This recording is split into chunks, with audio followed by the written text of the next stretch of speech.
মদিনায় একবার এক দরিদ্র সাহাবী মসজিদে এলেন। তিনি দেখলেন নবী সাল্লাল্লাহু আলাইহি ওয়াসাল্লামের কাছে সাহাবারা একে একে সদকা নিয়ে আসছে। কেউ নিয়ে আসছে সোনার মুদ্রা, কেউ আনছে বড় বড় খাবারের ঝুড়ি, কেউ দিচ্ছে সম্পদের অংশ। এ দৃশ্য দেখে তার অন্তরে অদ্ভুত এক টান অনুভব হলো। তিনি চাইলেন আমিও কিছু দেই, আমিও আল্লাহর পথে দান করি। কিন্তু তার কাছে ছিল না সোনা, ছিল না সম্পদ, না ছিল কোনো বাড়তি খাবার, ছিল শুধু সামান্য কিছু খেজুর। তিনি নিজের মনে ভাবলেন, মানুষ এত বড় বড় দান করছে, আমার এই কয়েকটি খেজুরের কি কোনো দাম আছে? তবুও তিনি দ্বিধা করলেন না। লজ্জা না পেয়ে আন্তরিক হৃদয় নিয়ে তিনি সেই খেজুরগুলো নবী সাল্লাল্লাহু আলাইহি ওয়াসাল্লামের সামনে রাখলেন। কিন্তু আশেপাশের কিছু লোক তাকে দেখে হাসাহাসি করল। কেউ বলল, এই কয়েকটা খেজুর দিয়ে কি হবে? অন্যরা মুচকি হেসে তাকালো। তখন নবী সাল্লাল্লাহু আলাইহি ওয়াসাল্লাম এগিয়ে এলেন। তিনি সেই খেজুরগুলো হাতে নিলেন, উঁচু করে ধরলেন আর উজ্জ্বল হাসি দিয়ে বললেন, একটি খেজুরও যদি আল্লাহর পথে সাদকা করা হয় আর তা হালাল উপার্জন থেকে আসে, তবে আল্লাহ তা নিজের হাতে গ্রহণ করেন। তিনি এটাকে পাহাড় সমান করে বাড়িয়ে দেন, যেমন তোমরা ছোট্ট একটি ঘোড়া শিশুকে লালন করো যতক্ষণ না তা বড় ঘোড়া হয়ে যায়। নবী সাল্লাল্লাহু আলাইহি ওয়াসাল্লামের কণ্ঠে ছিল আন্তরিকতা, চোখে ছিল মায়া। তিনি দেখালেন, মানুষ যাকে ছোট মনে করে আল্লাহর কাছে সেটি বিশাল হতে পারে।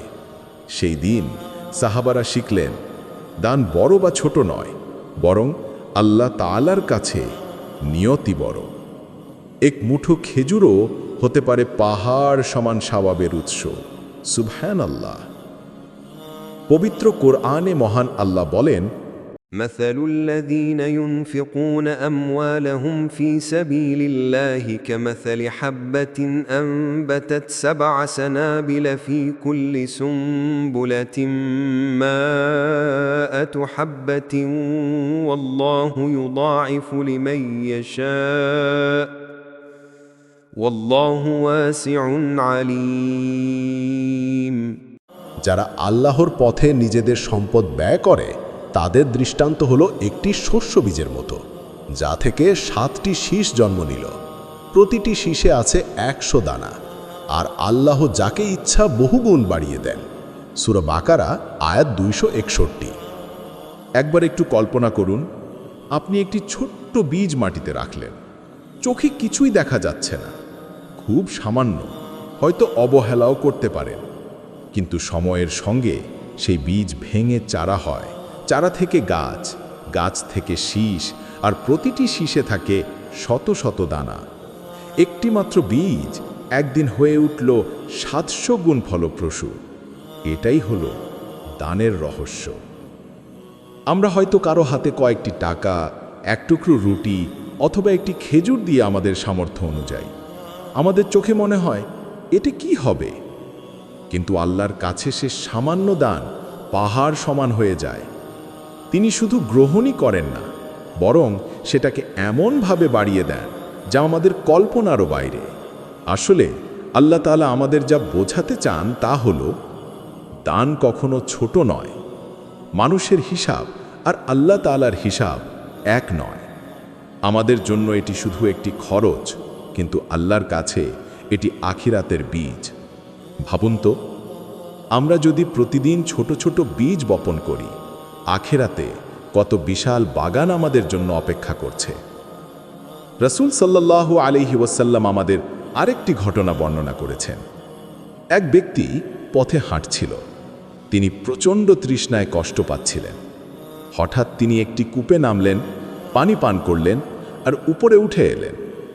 কিন্তু তখন তিনি দেখলেন একটি কুকুর হাঁপাচ্ছে, জিভ বার করে শুকনো মাটিতে জিভ দিয়ে চাটছে, তৃষ্ণায় অস্থির।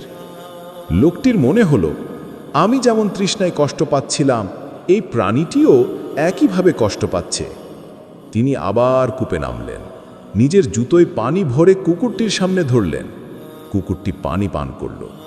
নবী সাল্লাল্লাহু আলাইহি ওয়াসাল্লাম বললেন, আল্লাহ তার এই কাজকে পছন্দ করলেন এবং তাকে ক্ষমা করে দিলেন।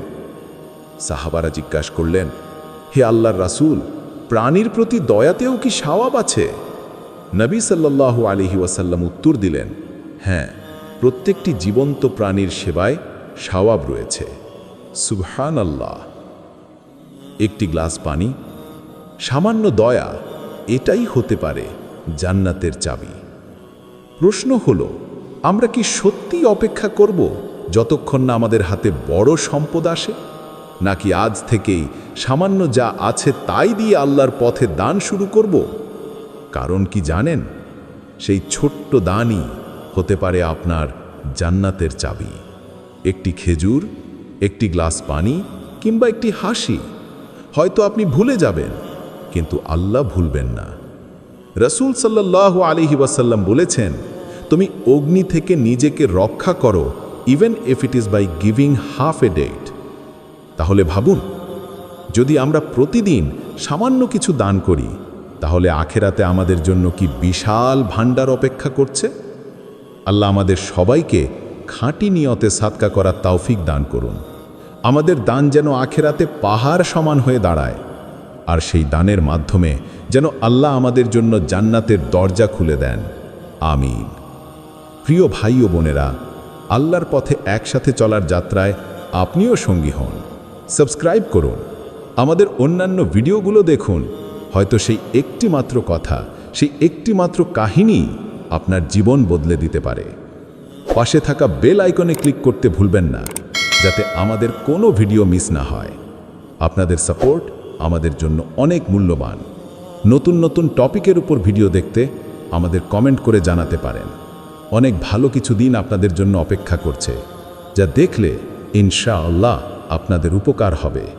সুস্থ থাকুন, ভালো থাকুন। আল্লাহ আপনাদের সবাইকে ভালো রাখুন। আমিন। আসসালামু আলাইকুম ওয়া রাহমাতুল্লাহি ওয়া বারাকাতুহু। ইব্রাহ হুইসপারার।